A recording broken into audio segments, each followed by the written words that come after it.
Hello friends, and welcome to another exciting edition of the Alpine News. I'm your host, Geneva, and this is my co-host, Mikey Walsh. That's right. We are bringing you the latest and greatest news from the Swiss Alps here in Geneva. Our topic today is covering a Bible that originated here in the 1500s. Yes, Mikey, that really is an exciting story.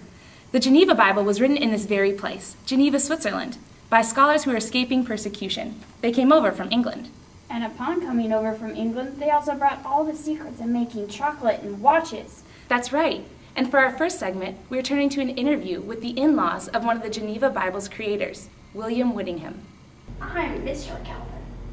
And I'm Mrs. Calvin. And we'd really love to tell you all about William. He really was a special man. Oh yes, we had our doubts at first, so I'll admit. We thought he was totally depraved. Remember, honey? I remember, but he loved our daughter unconditionally, and he got along so well with John that we knew he had to be a good guy. It sure atoned for all our doubts. He was a well-educated man and had a zealousness that was limited to the defense of the Protestant faith. He was so zealous, in fact, that he had to flee to France when Mary I ascended the throne of England. He eventually made it to Geneva, where he was unable to resist starting a new translation of the Bible. That's right, and by God's grace he persevered to the end, just like the saints of old. When was it that he returned to England?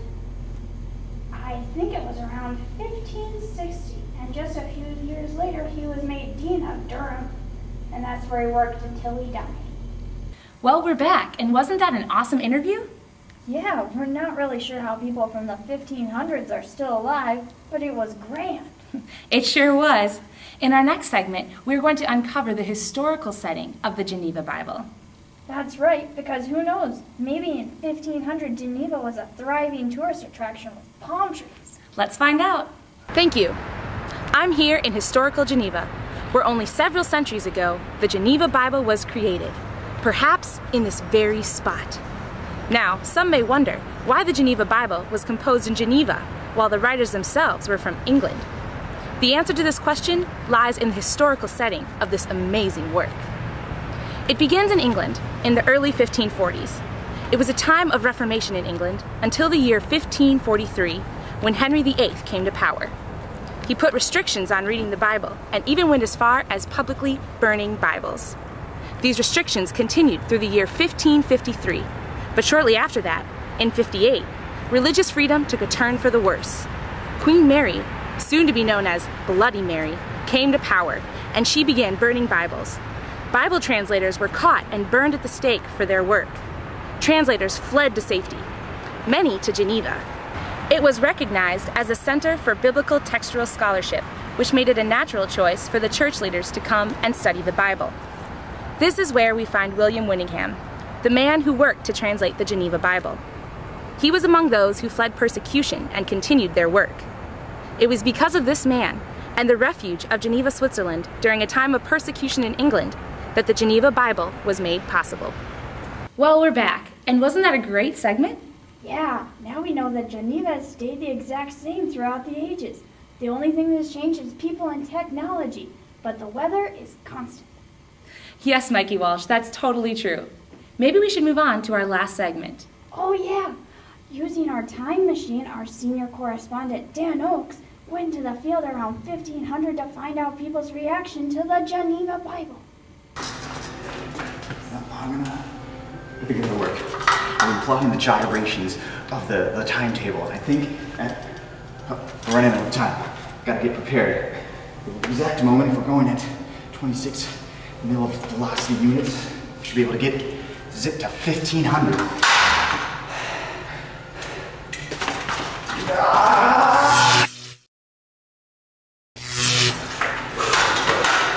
Forgot the camera.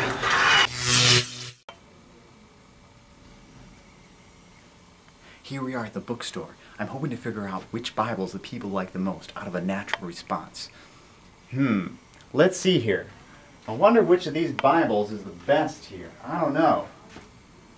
It's the Geneva Bible! It's more convenient.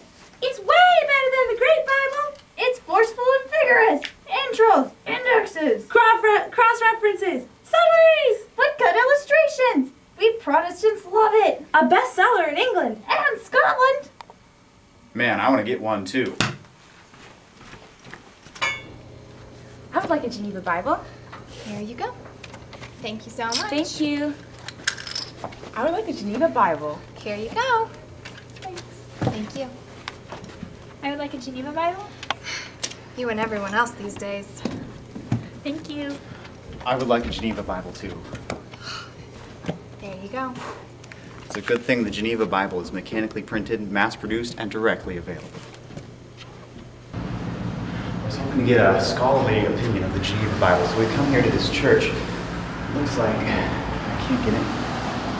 What's this? New Geneva Bible, back for details. On account of the overwhelming domineering and balanced nature of marginalistic notes in aforementioned Geneva Bible, we, the Ecclesiastic and Scholarly Committee of the Church of England Bible Appointment, hereby disapprove its official endorsement. The margin notes are too Calvinistic, it is included the Apocrypha, and is largely disagreeable. However, it is a pretty good translation for all intents and purposes. For this, I, the Archbishop of Canterbury, thus allow John Bodley to continue the holding of copyright and printing rights for 12 more years. Signed, Scribbly. Right, I think that's a pretty good scholarly opinion. We don't really want to use it, but I guess they recognize it as a good translation. Maybe we'll come back later when they're done their service.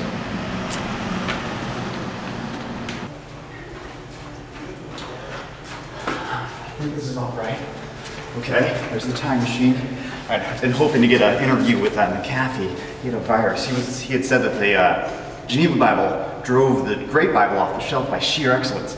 So I was hoping to get a comment from him, but it looks like we run out of... Oh no! Robots from the future have come to kill my father. I need to go to the world of the present to save the past.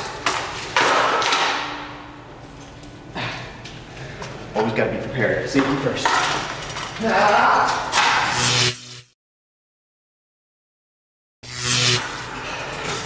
I think I remember the camera again. Well, we're back, and that was a great series of interviews. Yeah, now we know that almost everybody around that time loved the Geneva Bible. Well, are we almost out of time? You're right, we are almost out of time. Now we're going to go to our senior correspondent, Bill Bell, to wrap things up. Thank you, Mikey. I really appreciate you letting me on this show. My name is Bill Bell, and I have some interesting conclusions about the Geneva Bible. First of all, who likes their verse divisions? Because the Geneva Bible was the first full translation in English to have verse divisions in the whole Bible. Do you remember those italicized words Dr. Wexler told us about? They mean a word that was not in the original language. The Geneva Bible is where this method first started.